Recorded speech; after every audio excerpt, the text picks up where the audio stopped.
Selamat berjumpa lagi. Saat ini kita akan membahas tentang limbah gas. Limbah gas atau polusi udara. Polusi udara adalah adanya bahan berbahaya yang dikeluarkan atau dihasilkan dari proses dan berdifusi bercampur dengan udara. Limbah gas ini terdiri atas gas ataupun partikulat. Partikulat adalah padatan. Dalam bentuk gas, limbah gas terdiri atas karbon monoksida atau CO, nitrogen oksida NOx, hidrokarbon HC, dan sulfur oksida SOX. Untuk partikulat atau padatan terdiri atas arsen ataupun silikat. Ada banyak sumber polusi udara, seperti contoh gambar-gambar dalam slide ini. Yang pertama, asap kendaraan bermotor, asap pabrik, asap insinerasi. Selanjutnya, penguraian bahan organik. Kemudian, gas buangan hewan ternak. Dan yang terakhir, bencana alam. Contohnya, abu vulkanik.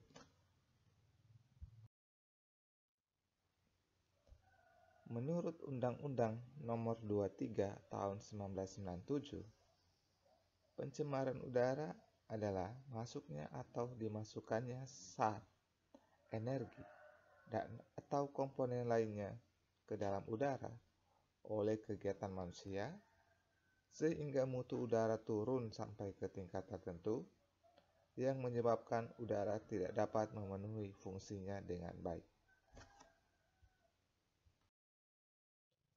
Sumber pencemaran udara. Ada dua sumber pencemaran udara. Yang pertama, biogenik atau alamiah. Yang kedua, antropogenik atau buatan manusia. Sumber pencemaran udara biogenik terdiri atas letusan gunung berapi ataupun dekomposisi biotik. Sedangkan sumber antropogenik atau buatan manusia berasal dari transportasi dan jenis konversi energi lainnya. Selanjutnya, sumber industri yang spesifik. Sumber pencemaran biogenik. Sumber pencemaran alami ini timbul dengan sendirinya tanpa ada pengaruh dari aktivitas manusia. Seperti contoh, peristiwa meletusnya gunung berapi yang akan mengakibatkan emisi SO2, H2S, CH3, dan partikulat. Selain itu, kebakaran hutan juga akan menghasilkan atau mengemisikan gas hidrokarbon, karbon monoksida, dan partikulat yang berupa asap. Selanjutnya, untuk sumber antropogenik sampai statis. Untuk sumber statis itu pencemaran berasal dari cerobong industri ataupun kawasan industri. Tingkat dan laju pengemisian serta jenis pencemar dari sumber statis sangat bergantung dari proses produksi yang dilakukan oleh industri tersebut. Contohnya, emisi industri semen didominasi oleh partikulat. Untuk sumber antropogenik bergerak, cemaran gas berasal dari transportasi. Jenis pencemar yang diemisikan tergantung dari bahan bakar dan sistem ruang bahan bakar yang digunakan. Contohnya, emisi mesin jet didominasi oleh gas NOx.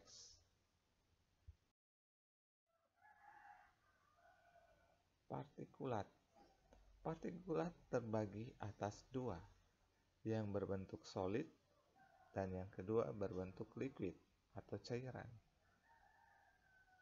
Partikulat ini berukuran 0,002 mikrometer sampai 500 mikrometer.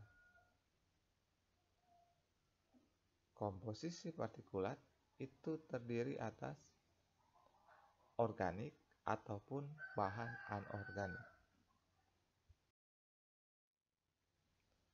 Untuk cemaran gas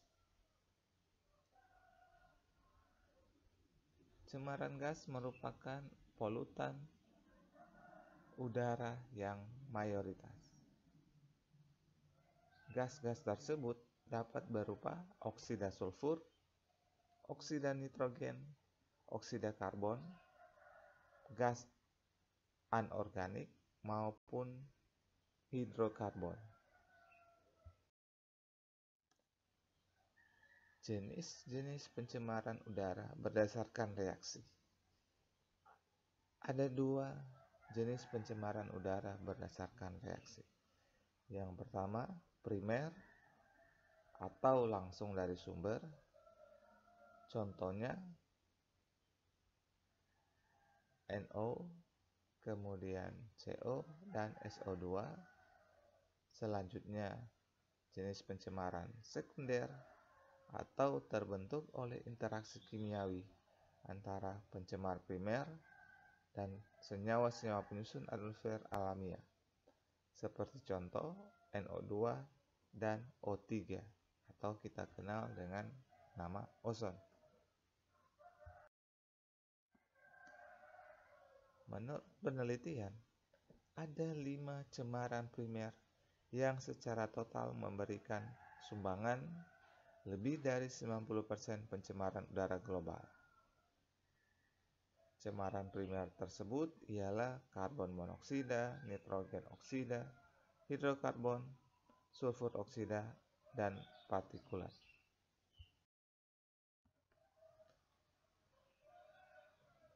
Berbeda dengan cemaran primer, cemaran sekunder memberikan dampak sekunder terhadap komponen lingkungan ataupun cemaran yang dihasilkan akibat transformasi cemaran primer menjadi bentuk cemaran yang berbeda, seperti karbon monodioksida, cemaran asbut atau asap kabut atau smog, hujan asam, CFC atau klorofluorokarbon yang kita kenal dengan nama freon, dan yang terakhir metana, CH4.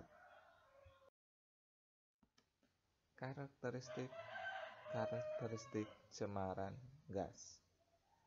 Yang pertama, karbon monoksida atau CO tidak berwarna, tidak berbau, dan tidak menyebabkan iritasi, tetapi bersifat amat toksik atau sangat beracun.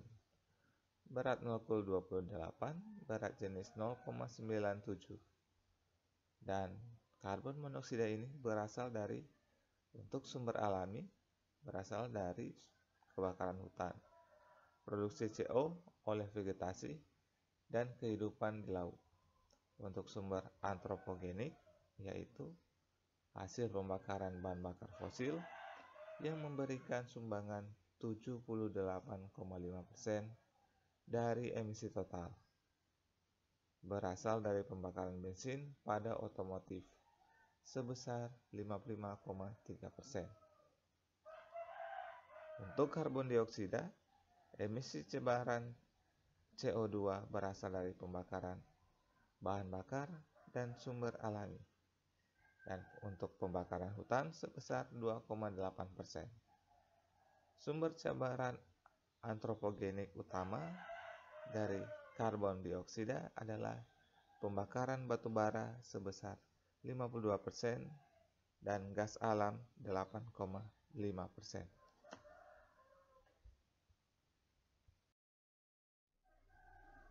Berikut oksida nitrogen. Oksida nitrogen di atas suhu 70 Fahrenheit akan berwarna coklat kemerahan, sedangkan jika di bawah suhu 70 Fahrenheit, oksida nitrogen NO2 merupakan cairan yang berwarna coklat kekuningan. Dia tidak mudah terbakar, tetapi mempercepat nyala dari material yang mudah terbakar. Oksida nitrogen lazim dikenal dengan nama NO, bersumber dari instalasi pembakaran pabrik dan minyak bumi. Di udara, NO dioksidasi menjadi NO2, dan bila bereaksi dengan hidrokarbon yang terdapat dalam udara akan membentuk asap. Pabrik yang menghasilkan NO di antaranya adalah pabrik pulp atau rayon, aluminium, turbin gas, nitrat, bahan peledak, semen, galas batubara, timah hitam, song, dan peleburan magnesium. NO akan berpengaruh terhadap tanaman dan sekaligus menghambat pertumbuhan. Karakteristik selanjutnya ialah hidrokarbon. Cemaran hidrokarbon yang paling penting adalah CH4 atau metana.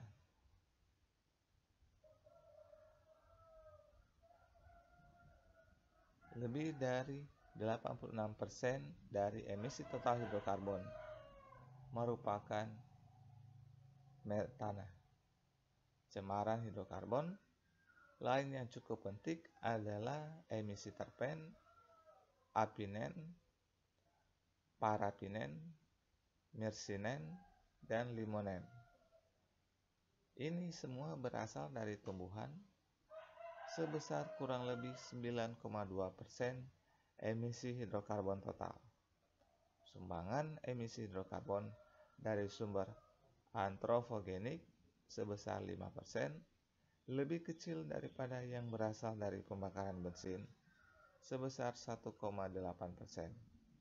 Dari insinerator dan penguapan solvent hanya sebesar 1,9%. Metana merupakan cemaran gas yang bersama-sama dengan CO2, CFC, dan NO2 akan menyebabkan efek rumah kaca sehingga menyebabkan pemanasan global. Sumber cemaran CH4 atau metana adalah sawah sebesar 11%, rawa 34%, hutan tropis 36%, pertambangan dan lain-lain 5%. Sinar matahari yang masuk ke atmosfer sekitar 51% diserap oleh permukaan bumi dan sebagian disebarkan serta dipantulkan dalam bentuk radiasi panjang gelombang pendek sebesar 30% dan sebagian dalam bentuk radiasi inframerah sebesar 70%. Radiasi inframerah yang dipancarkan oleh permukaan bumi tertahan oleh awan, gas-gas seperti CH4, CFC, N2O, CO2 yang berada di atmosfer akan mengakibatkan radiasi inframerah yang tertahan akan meningkat, yang pada gilirannya akan mengakibatkan pemanasan global. Sulfur oksida SOX dan sulfur dioksida SO2. Senyawa sulfur di atmosfer terdiri dari H2S, merkaptan, SO2, SO3, H2SO4, garam-garam sulfit, garam-garam sulfat, dan aerosol sulfur organik. Dari cemaran tersebut, yang paling penting adalah SO2, yang memberikan sumbangan kurang lebih 50% dari emisi total. Cemaran garam sulfat dan sulfit dalam bentuk aerosol yang berasal dari percikan air laut memberikan sumbangan 15% dari emisi total.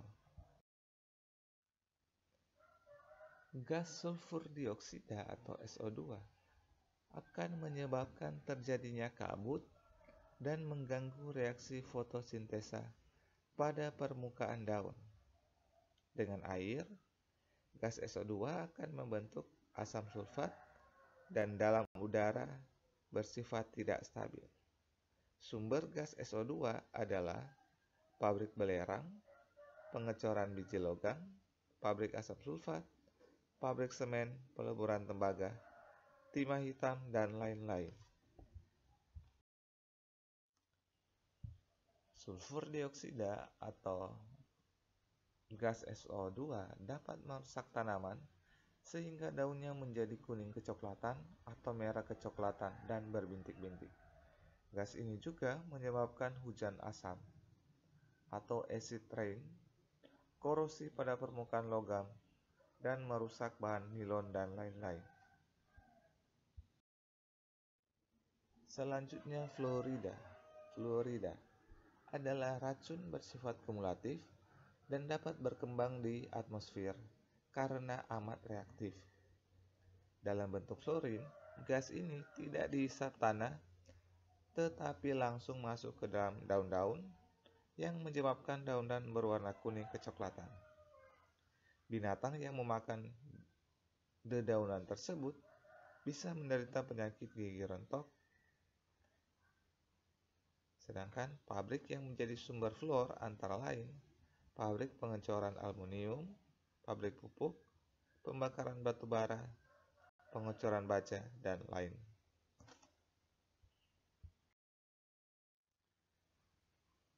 Selanjutnya ozon. Ozon dengan rumus molekul O3 disebut oksidan yang merupakan reaksi fotokimiawi antara NO2 dengan hidrokarbon karena pengaruh sinar ultraviolet matahari. Sifat ozon merusak daun-daun tumbuh-tumbuhan, tekstil, dan melunturkan warna. Tugas kalian, gambarkan dan jelaskan reaksi pembentukan ozon. Silakan tulis tangan dan kirimkan pada link yang akan saya berikan. Amonia. Amonia adalah senyawa kimia dengan rumus NH3. Biasanya senyawa ini didapat berupa gas dengan bau tajam yang khas, disebut bau amonia. Walaupun amonia memiliki sumbangan penting bagi keberadaan nutrisi di bumi, amonia sendiri adalah senyawa akaustik dan dapat merusak kesehatan.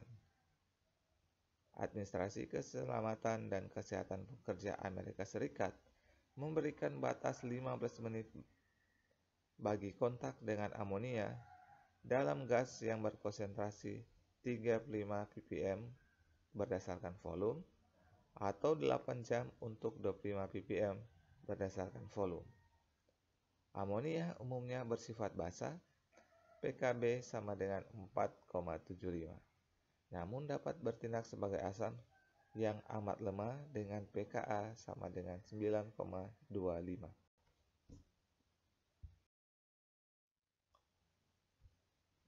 Kontak dengan gas amonia berkonsentrasi tinggi dapat menyebabkan kerusakan paru-paru dan bahkan kematian.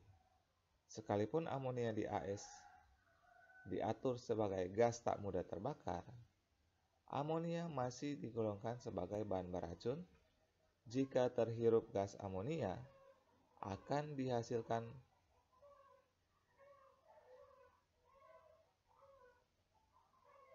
masalah kesehatan yang tidak diinginkan. Gas ini dapat dihasilkan oleh pabrik pencelupan, eksplorasi minyak, dan pupuk. Pada konsentrasi 25%, gas amonia bersifat mudah meledak.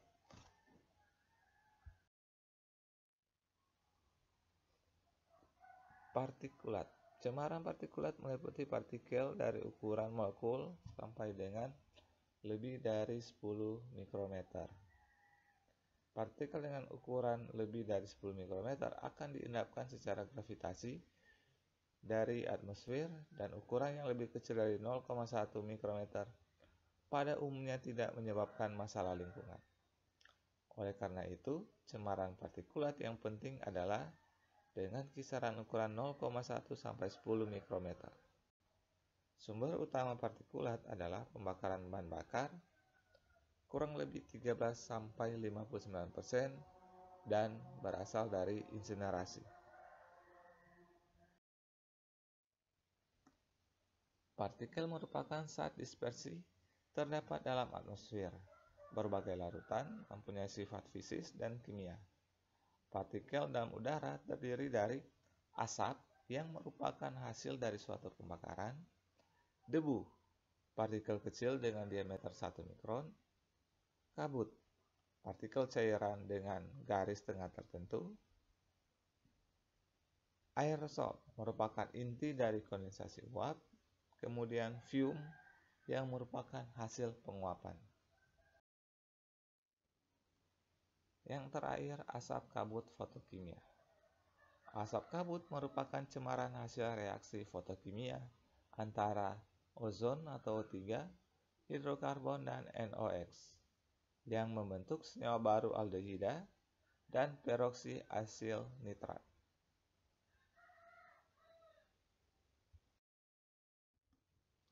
Demikian pembahasan kita untuk materi limbah gas, yang akan kita lanjutkan untuk materi berikut pada limbah gas yang kedua.